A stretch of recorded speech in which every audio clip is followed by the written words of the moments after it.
Bonjour Claire Nouvian. Bonjour. Merci d'être avec nous ce matin. Cette semaine, l'Europe a renoncé à interdire une technique de pêche très controversée sur nos côtes, la seine démersale, contre laquelle vous vous battez avec d'autres ONG et des parlementaires. On va revenir sur cette décision. Mais d'abord, pour que nos téléspectateurs comprennent bien les enjeux de ce débat, pouvez-vous nous expliquer ce qu'est cette technique de la seine démersale ?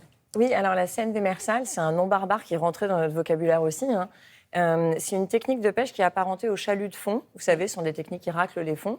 Mais là, en fait, ça a été développé par les industriels néerlandais parce que c'est un déploiement ultra rapide, assisté technologiquement, des chaluts avec des câbles qui s'agitent en fait sur le fond et qui couvrent en 3 km² à chaque fois qu'ils sont déployés. Donc il faut se représenter que 5 navires industriels néerlandais qui font cette pratique de la seine démersale, ils peuvent en une seule journée de pêche ratisser l'équivalent de la ville de Paris. Donc l'impact spatial est du jamais vu. En fait, c'est du jamais vu. Donc ils attrapent tous les poissons. Ils ratissent sans les fonds. sélection, parce que est-ce que les filets sont très fins ? Ça veut dire que les maillage juvéniles très sont fin. pris ? Tout est pris. C'est une catastrophe. Les juvéniles, c'est 40% de nos prises en Europe. C'est vraiment un gros problème, alors que c'est interdit en plus par normalement le cadre réglementaire. C'est une catastrophe.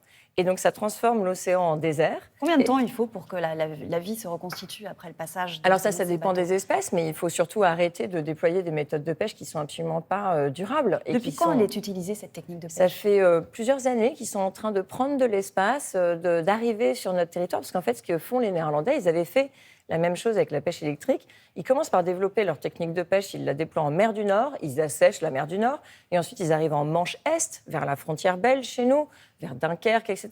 Puis là, ils assèchent aussi. Là, ils sont en train de partir en Manche Ouest, vers la Normandie. Et en fait, ils ne s'arrêteront jamais, puisqu'en fait, l'hyper-technologie, ça leur permet quand même des rendements excellents.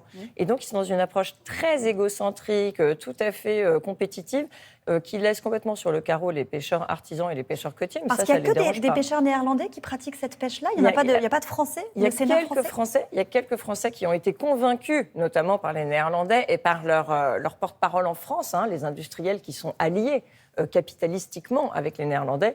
Quelques-uns ont été convaincus d'investir, mais on en a par exemple 5 sur les Hauts-de-France, etc., qui ont carrément dit, pour la moitié d'entre eux, qu'ils étaient pour l'interdiction de la seine démersale, y compris ceux qui la pratiquent. Donc l'organisation des producteurs de pêcheurs normands a fait un sondage et 98% des pêcheurs français sont contre la seine démersale. Donc c'est une unanimité. Il y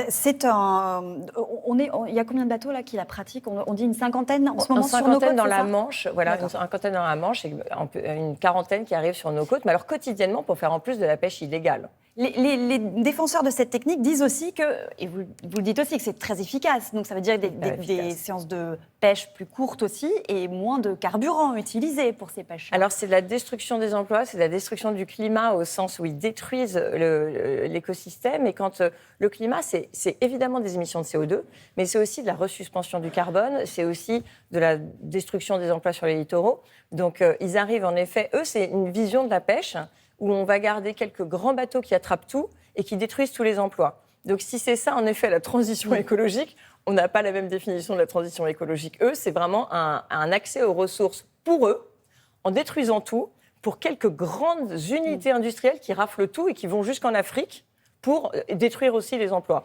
Parce que vous nous dites là que les pêcheurs artisanaux, ils restent au port, ils ne peuvent plus sortir ? Alors, on a déjà vu ça avec la pêche électrique. Il faut bien se représenter que pendant qu'on s'est battu avec les pêcheurs aussi contre la pêche électrique, qui est interdite depuis 2021, et contre l'État français, contre les représentants de la pêche française, qui ont été un gros problème aussi sur la pêche électrique, le Comité national des pêches maritimes, on a un gros problème de représentation dans la pêche. C'est la même chose que dans l'agriculture.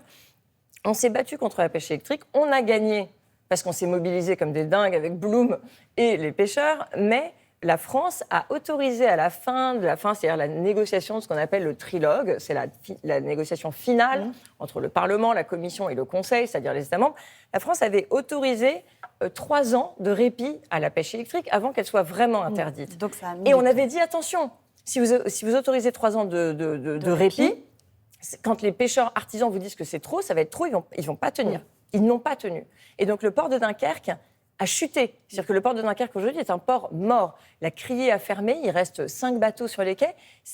En fait, on vit, d'ailleurs, et c'est assez bouleversant de le vivre comme ça directement, on voit l'effet de politiques publiques désastreuses pour l'environnement comme pour l'emploi directement, on en voit les chez conséquences. Les pêcheurs. Alors ça, aujourd'hui, on parlait de la pêche électrique, aujourd'hui, c'est la Seine Bis démersale. repetita. Ça fait plusieurs semaines que votre association, d'autres ONG, des parlementaires aussi se mobilisent contre cette technique de pêche qui était au menu des discussions européennes jeudi. L'Europe renonce à cette interdiction. Pour quelle raison ? Alors, ça fait des années qu'on se mobilise et ça. Vous l'avez augmenté ces dernières semaines. Ce qui devient visible, c'est toujours quand il y a une échéance qui approche. La France a renoncé à défendre ses pêcheurs et a renoncé à défendre le climat, les écosystèmes marins et les animaux marins. C'est ça que la France a fait, puisque malgré une mobilisation sans faille, puisqu'on s'est vraiment, on s'est mobilisé avec des pêcheurs, on a mobilisé des parlementaires qui ont répondu présents. Sébastien Jumel, député de Seine-Maritime, a déposé une résolution européenne qui normalement doit dicter la conduite et la position de la France au niveau des négociations européennes. Ça a été un sans faute, mobilisation citoyenne incroyable, des partages sur les réseaux, etc. Et la France, malgré tout, s'est entêtée et a soutenu les pêcheurs industriels néerlandais dont un article, une enquête aux Pays-Bas révélait la veille qu'ils étaient corrompus, qu'ils faisaient de la fraude et que même ils étaient parfois engagés dans du trafic de drogue. Mais après, il y a un régime de droit d'accès aux eaux européennes, ils peuvent y accéder. Est-ce que c'est là-dessus qu'il faudrait C'est pour ça qu'il fallait... C'est pour ça, en fait, la seule façon... en tout cas, maintenant, on va explorer d'autres voies parce qu'on ne s'avoue jamais vaincu chez Bloom, ça, ce sera surprise. Mais il n'est pas question d'en rester là parce qu'on n'a jamais gagné nos combats du jour au lendemain. Nous, on ne connaît pas ça. Donc, vous avez l'intention de mener une nouvelle action ? Toujours, évidemment. On ne va pas laisser ces pêcheurs disparaître, qui sont les pratiques qu'on devrait soutenir. S'il y a une pêche qui devrait disparaître, c'est la pêche industrielle. Celle qui racle les fonds, celle qui, en effet, en plus, en général, s'approprie les subventions publiques, parce qu'ils sont très bien représentés politiquement. Ils ont des gens là, dans leur bureau qui font des dossiers pour capter la richesse publique. Enfin, c'est une catastrophe, leur modèle. Donc, évidemment qu'on ne va pas s'en tenir là. Donc, ça veut dire quoi ? Réagir à l'échelle européenne, au niveau de la France ? On est en train d'explorer les voies, en fait, de recours, puisqu'il n'est pas question d'accepter cette fatalité. Vous savez, notre président de la République fait des grandes déclarations. Le mandat sera écologique ou ne sera pas. Enfin, tous ces éléments de langage qui sont vraiment du greenwashing permanent. La réalité de la transition écologique, c'est qu'elle se fait sur les territoires. Enfin, je veux dire, si ça ne se fait pas à l'échelle des territoires, ça se fait à quelle échelle ?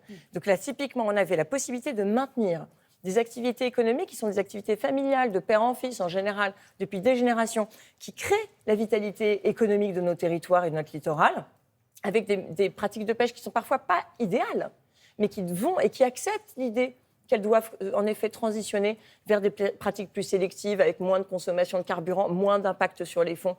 Mais ce dialogue, il se prévoit. Donc ça veut dire qu'aujourd'hui, il va devoir se jouer localement ? Ça veut dire les caseilleurs, les seineurs vont devoir discuter entre eux à l'échelle locale ? Les caseilleurs, je vais vous dire, encore hier, on a une boucle WhatsApp avec les pêcheurs. Ils nous disaient on a dû retirer nos casiers parce qu'ils se font en fait détruire par le passage des pêcheurs néerlandais. Donc on a par exemple un bateau de 6 mètres qui est en train de pêcher.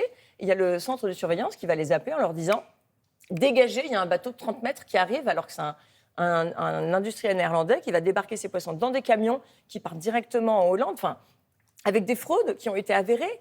Mais quel est ce modèle que notre président soutient ? Enfin, ça n'a aucun sens. Il n'y avait, en fait, c'est simple, aucune justification pour soutenir ce modèle de pêche industrielle prédateur des ressources, prédateur des emplois sur les côtes au Conseil de l'Union. Et pourtant, c'est ce que la France a décidé de soutenir. Et ça, on veut une explication. Parce que ce n'est pas acceptable. Et manifestement, vos réponses et votre action que vous comptez mener rapidement. Merci beaucoup, Claire Nobert, d'être venue sur ce plateau.